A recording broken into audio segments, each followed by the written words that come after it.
If you're over 50, you've probably heard some version of this lie. Your best years are behind you.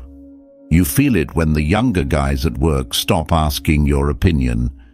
You hear it in your doctor's tone when he starts talking more about managing decline than building strength. You see it when the women who once looked your way walk past without a glance, and it pisses you off, but you swallow it, like you're supposed to. Here's the truth.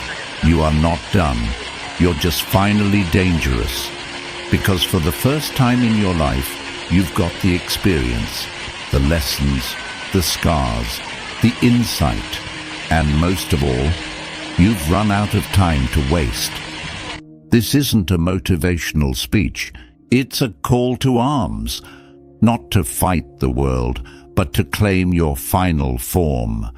Because while the world worships youth, Stoicism teaches something deeper. The older you get, the more unshakable you must become. So let's talk about what that looks like in action. Not theory, not philosophy in robes. Real-life wisdom for men who refuse to go quietly. Let's begin. 1. The power of stillness. Why older men hold the real leverage. Young men run toward everything. Money, women, validation, fast cars, louder voices, social media likes. It's chaos disguised as ambition. But an older man, he learns the art of stillness. Stillness is not passivity, it's controlled power.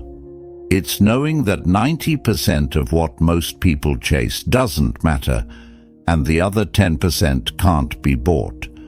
When you're still, you stop leaking energy trying to fix everyone, impress strangers, or be liked.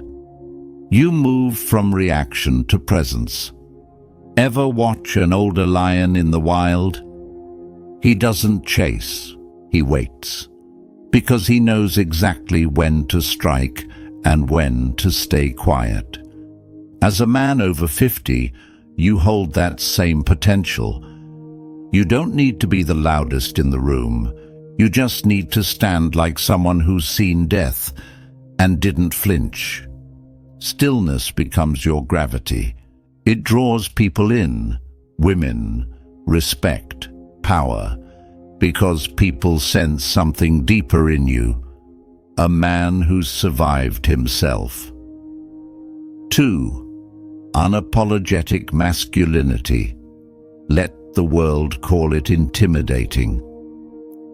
There comes a point in every man's life when he either shrinks to fit the modern world or he becomes a mountain people learn to walk around. You don't owe softness to anyone.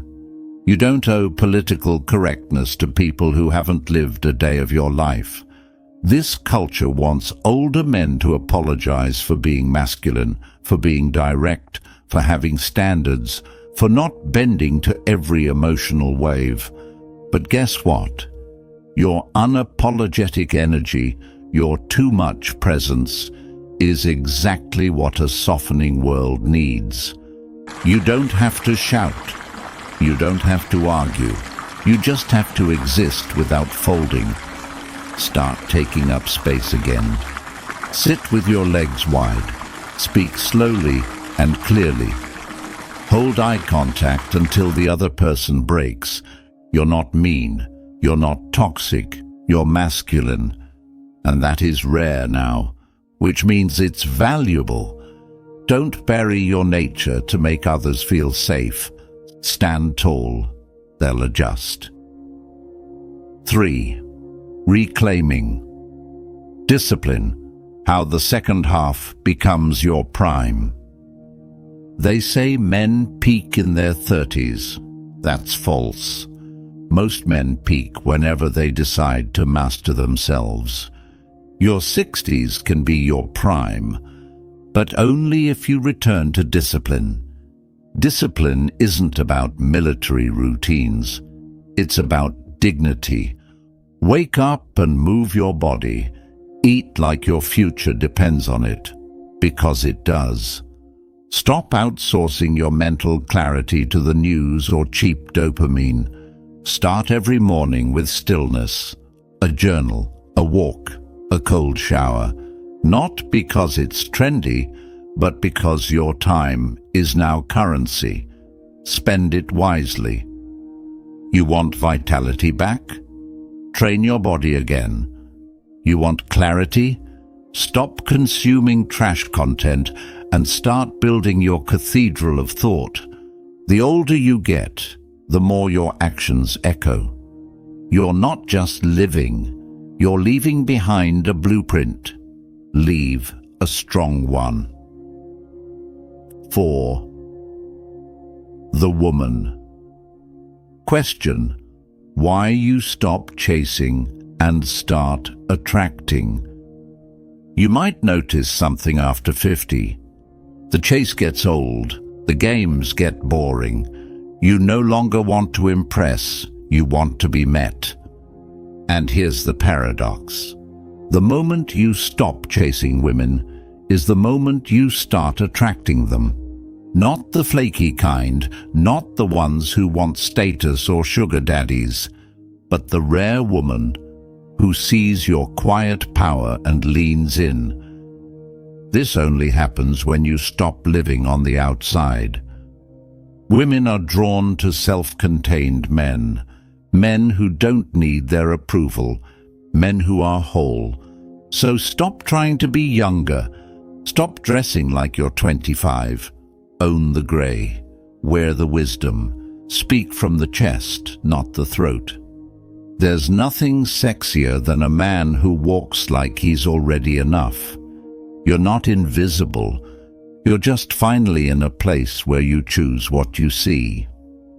5. Legacy mode. Activated. Why it's time to become the man they talk about when you're gone. This final chapter? It's not the end. It's the moment where everything counts.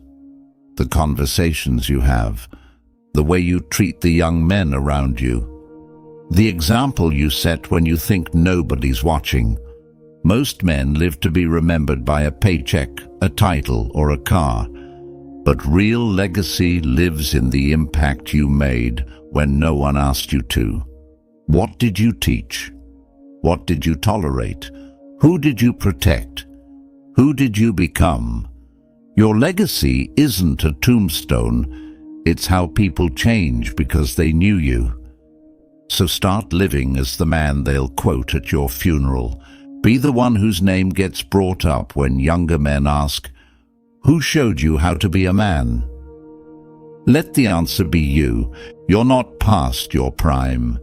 You are in the age of power, where your calm cuts deeper than chaos, where your presence is heavier than any flex. But only if you reclaim it. If you feel this in your bones. If this video reminded you of the strength you forgot you had, type "I'm not done" in the comments. Let's light a fire under the older generation of men. Because we don't need more noise. We need men who walk with purpose, speak with weight, and live with legacy. Subscribe if you're done being talked down to. And remember this, age doesn't weaken you. It sharpens you. Only if you let it.